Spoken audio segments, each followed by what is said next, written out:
dan gaan we door met 2 dingen waar je mij midden in de nacht voor wakker kan maken. Voetbal en vrede. Want, kijk, Wereldvoetbalbond FIFA komt met eigen vredesprijs. Een voetbalbond met een eigen vredesprijs. Wie gaat die dan winnen? Een ADO-supporter die over een ME'er zegt... jongens, hij hoeft niet dood, hè? Zou kunnen. Of Nigel de Jong, die eindelijk sorry heeft gezegd... tegen de ribben van Xabi Alonso. Kan ook. Maar nee, die FIFA-vredesprijs is waarschijnlijk... en dat is echt waar, een cadeautje voor Donald Trump.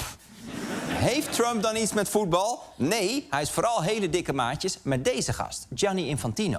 Voorzitter van de Wereldvoetbalbond FIFA en voorzitter van de Trump fanclub. Een functie die hij heeft overgenomen van Donald Trump. En het zijn echt dikke maten. Hier, Infantino komt bij Trump thuis langs. Hij was bij Trumps inauguratie. Hij komt hem aanmoedigen als hij ergens moet speechen. En vorige week zei Infantino nog dit over Trump. We have a great relationship with President Trump, who I consider really a close friend. And he's really engaged. He has such an incredible energy. And this is something that I really admire. He does things. Ja, hij doet dingen. Dat is zeker waar.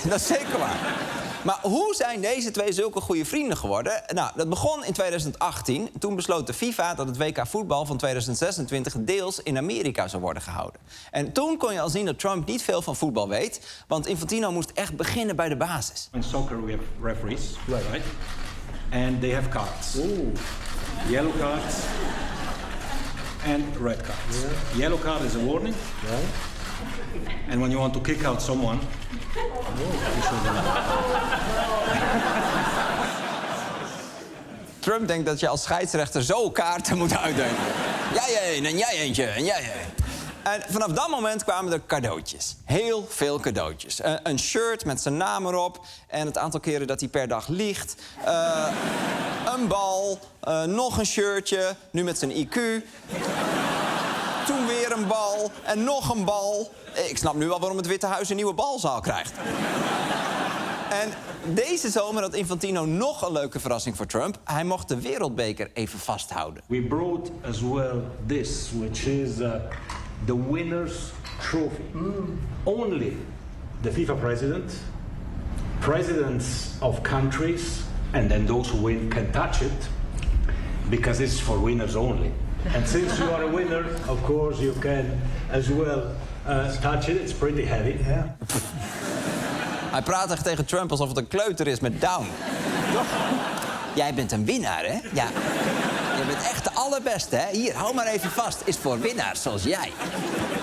En ergens snap ik wel waarom Gianni zo Infantino praat. Want hoe kun je serieus blijven als de machtigste man van de wereld deze pet draagt? Trump was right about everything.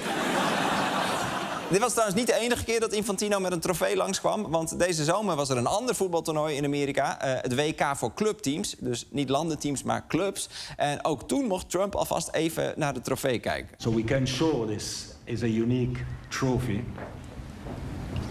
This is the trophy. But it's not finished.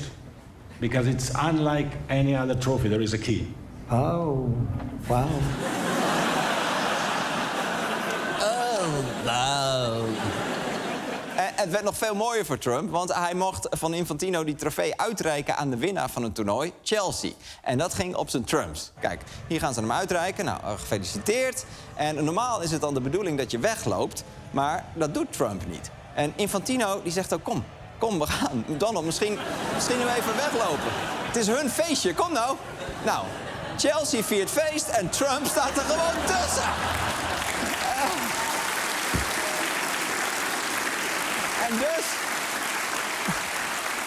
En dus is dit de officiële kampioensfoto die nu in de prijzenkast van Chelsea staat. Wat trouwens niet in de prijzenkast van Chelsea staat, dat is die trofee. Want die heeft Trump. Kijk, Trump mag wereldbeker voor clubs houden van FIFA-baas. Winnaar Chelsea krijgt een replica. Wauw. De man die niet eens weet hoe groot een 16 meter gebied is, heeft een van de grootste voetbalprijzen in zijn kast staan. Oké, Infantino en de FIFA doen er echt alles aan om Trump te paaien. En dat lukt aardig. En Infantino krijgt daar ook wat voor terug. Een paar weken geleden was er in Egypte een grote vredestop over Gaza. Want Trump had een vredesplan bedacht. Nou, Allemaal presidenten, koningen en wereldleiders bij elkaar. Even zien, Macron zie ik, Erdogan. Maar wie staat er ook tussen? Gianni Infantino! Hij staat daar gewoon wereldleidertje te spelen. Trump had hem namelijk uitgenodigd. Misschien wel de belangrijkste geopolitieke top van deze eeuw. En daar staat hij dan bij. Hier, peace in the Middle East. Ja, helemaal eens, Gianni. Maar wat de fuck heb jij daarmee te maken? Nou goed.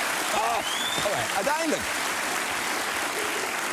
Het wordt nog gekker. Nou, uiteindelijk werd op die top dus een vredesakkoord voor Gaza getekend. En Trump wilde hiermee heel graag de Nobelprijs voor de vrede winnen. Maar dat gebeurde niet, want die prijs ging naar de Venezolaanse oppositieleider Machado. Wat vond Trump daarvan? The person who actually got the Nobel Prize called me and said, I'm accepting this in honor of you because you really deserved it. You know, I've been helping her along the way. They need a lot of help in Venezuela. Een groot verliezer. Maar je proefde ergens toch dat hij hem toch zelf had willen winnen, of niet? En goede vrienden hebben dat meteen door. Die bieden een luisterend oor. Die slaan een arm om je heen. Of, in dit geval, verzinnen een hele vredesprijs. Speciaal voor jou. Volgende maand wordt die prijs uitgereikt in Washington, D.C. Handig. Op 5 december. Het is dus een soort pakjesavond. Het draait om een verwend kind en alle volwassenen spelen een toneelstukje mee. Want dat is het. Dat is het, niet anders dan dat. Het is namelijk niet bekend wie er in de jury zit, of er überhaupt een jury is, en stemmen is niet mogelijk. Wat de FIFA wel zegt, is dat de prijs wordt uitgereikt namens alle voetballiefhebbers over de hele wereld. Meer dan 5 miljard mensen. Dus ook namens jullie, hè? Ook namens jullie. Waar de fuck is de FIFA mee bezig? En weet je wat ik heb ontdekt? De FIFA gaat die avond nog veel meer prijzen uitreiken. Hoe weet ik dat? Nou, heel dom van ze. Op hun website www.fifa.com/corruptie/awards... staat de video met de winnaars al. Dus we hoeven helemaal niet tot 5 december te wachten. Laten we gewoon even kijken. Welcome to the FIFA Awards 2025. The FIFA Peace Prize, awarded on behalf of 5 billion football fans, goes to Donald Trump.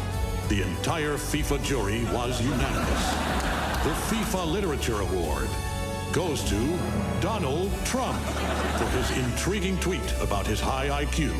So smart. The FIFA Nobel Prize in Chemistry goes to Donald Trump for his continuous efforts to dissolve a democracy. The FIFA Award for Best Gift Receiver, Donald Trump. Oh, wow. The FIFA Award for Most Orange Face goes to Donald Trump. Suck it, Dutch Army. The FIFA Best Player of the Century, Lionel Messi, will go to Donald Trump. In honor of our great winner, this will be the official 2026 FIFA World Cup ball. And the golden hand job for best hand job given to Donald Trump goes to Gianni Infantino.